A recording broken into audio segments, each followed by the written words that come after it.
Paul. Congressman Paul, this comes from Jay Majumdar from Roswell, Georgia, and he wants to know if you agree with Senator McCain's statement that the United States might need to have U.S. troops in Iraq for as long as even 100 years.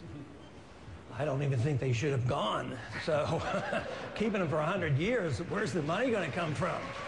You know, the country's in bankruptcy, and when I listen to this argument, I mean, I find it rather silly because they're arguing technicalities of a policy they both agree with. They agreed going in, agreed for staying how many years, and these are technicalities. We should be debating foreign policy, whether we should have interventionism or non-interventionism, whether we should be defending this country or whether we should be the policemen of the world, whether we should be, you know, running our empire or not, and how are we going to have guns and butter? You know, the 70s were horrible because we paid for the guns and butters of the 60s. Now we're doing the same thing, and nobody even seems to care. The dollar is crashing, and you're talking about these technicalities about who said what when. I mean, in 1952, we Republicans were elected to stop the war in Korea.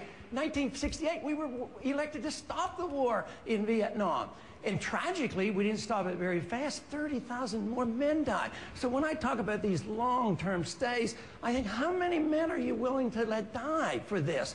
For something that has nothing to do with our national security. There were no Al-Qaeda there, had nothing to do with 9/11, and there was no threat to our national security. They never committed aggression. It's unconstitutional. It's an undeclared war.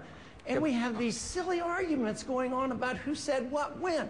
I think it's time to debate foreign policy and why we don't follow the Constitution and only go to war with a declaration of war. Governor Huckabee, the idea of a 100-year involvement of